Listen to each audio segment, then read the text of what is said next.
everyone, it's me, Andrew Pritchard, the author of Parables and Principles, and I missed you guys.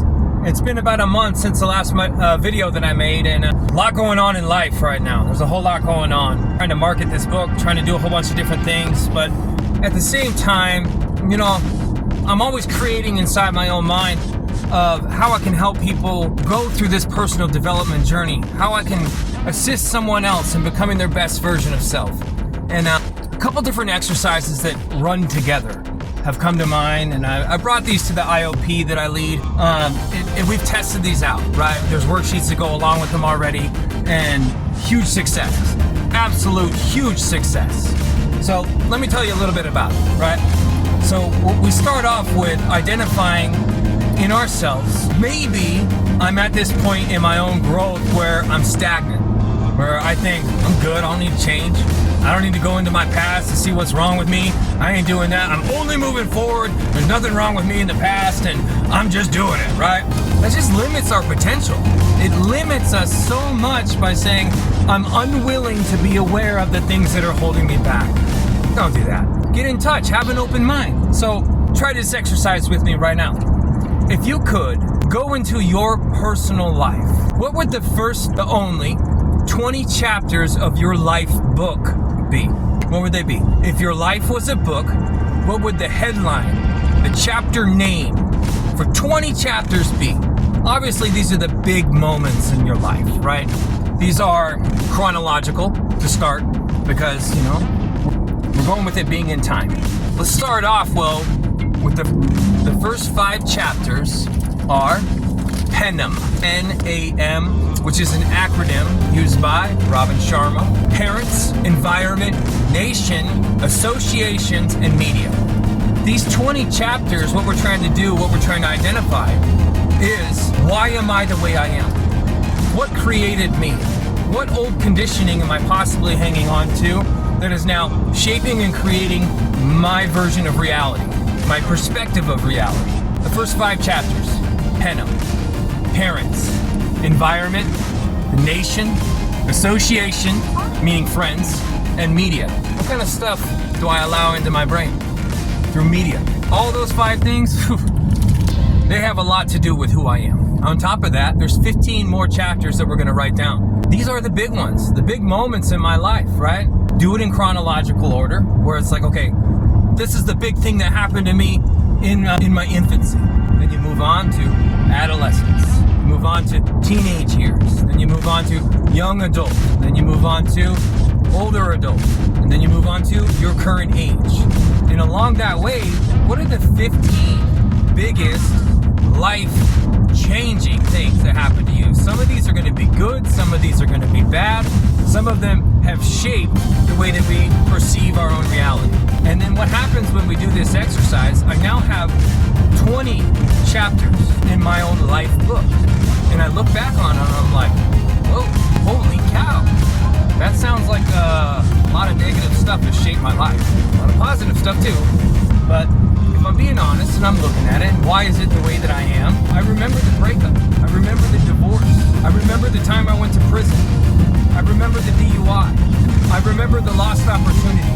And, you know, of course, there's some good things too. I remember when I met my wife right now. I remember the first time I got to hug my kids when I came home from prison. There's great things as well. But at the same time, what are the biggest things in your life if you're going to do it in chronological order? And how did they shape you and create your perspective of reality? Once you do this exercise and you actually take a pen and you write it down on paper, next thing you know, you're looking at something that's going to stir up memory. It's going to stir up some good things, and it's going to stir up some bad things. And remember, we're the same people that before this exercise who said, no, I'm done. I moved past it. That doesn't bother me anymore. I'm all good with that. No resentment here. I'm fine. You know, there's a reason that like 90% of the people that do a 12-step program do the step 1, 2, 3, see you later. Because in step 4, when we have to get into what are our fears, harms, resentments from the past, exactly what we're doing right here, right now, with these 20 chapter names, it's uncomfortable, right? It stirs some stuff up. And that's what this is going to do too. Then we can clearly see with, you know, clear eyes, like, oh, I told myself I'm over it, but maybe I'm not. On top of that, you know the human body is like 70% water? Do you know what happens to water when you put food coloring part of the exercise with each one of the chapter names, you're going to see what kind of color of dye you're putting into your body, your temple, your 70% water. So just imagine that there's a water bottle, right? And you put a drop of red dye in it, food coloring dye. Is it just going to change colors by itself? You're going to just go back to clear because you said that you're over it? I don't have a red dye. I'm fine. Each one of these chapters in our lives, there's 20 of them, remember, what kind of mark did they leave upon us? And now we try to convince ourselves that they didn't. So you got green for grief, you got blue for trauma, you got red for anger and resentment, you got yellow for anxiety and fear. You got all of these different kind of food colorings that get stuck within us because we had an experience in the past that marked us. It left its mark. Whether we like it or not, it did. Now we convince ourselves that we've either moved forward or we go back and we do the fucking work, man. You gotta go back and you gotta do the work in order to change. Because it all starts with awareness of, you know what?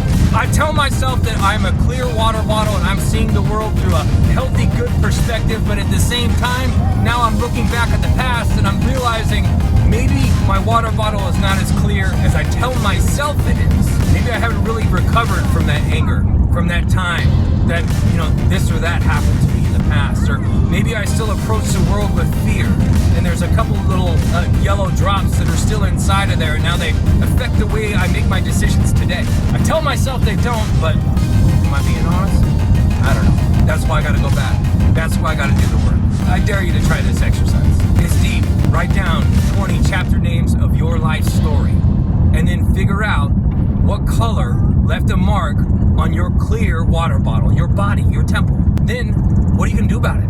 Yeah, I can identify that, you know what, I'm all marked up, I'm all colored, but at the same time, I'm not just gonna accept that. I wanna then do the work to get rid of it, which means I'm gonna need a filter. I'm gonna have to learn how to put a filter on my own self, my mind, my body, my spirit, so that I can filter out those old markings, those old food coloring dye that are still inside of me, you know, being grief and anger and fear and trauma, hurt from the past. This is how we get rid of our hurts, hang-ups, and habits. Put a filter on it. Clear yourself up by two things. Add new water. It's like a garden hose going into a water bottle. You know, maybe it's a Gatorade, right? And you put a garden hose into that bottle of Gatorade and it's spurring out brand new clear water. Eventually, it's gonna all become brand new clear water. And it's gonna filter out all of the old red coloring. It's the same principle here. We're gonna put a filter on our lives and at the same time add in new goodness, new clear, good stuff into our body. I dare you to give it a try. Because what do you got to lose, man? Might as well go for this self-development thing because staying the same, man, we all know it. Nothing changes if nothing changes. Me, I'm trying to get better, man.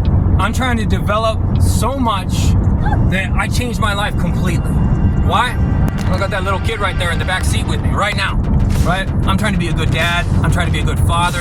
I'm trying to do the right thing, not only for myself, but everyone around me. I don't want to be who I used to be. It's time to overcome that shit, and it starts with applying a filter to my life. Here's what my filter looks like. My filter is like, things happen, bad shit happens. And guess what? If I can apply a filter to my thoughts, that's gonna now see the world differently, man, this is tough. This is like the hardest one, right? But we're going for it. This is the hardest one. Can I tell myself in real time when something doesn't go my way, I did not get what I wanted because I wasn't supposed to have it? Try that filter in your life. When I don't get what I want, it's because I wasn't supposed to have it. Woo, boy, that's hard, especially to do it in real time.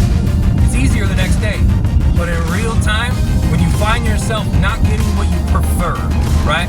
Let's talk about that for one quick second, right? I know this is a long video, but whatever.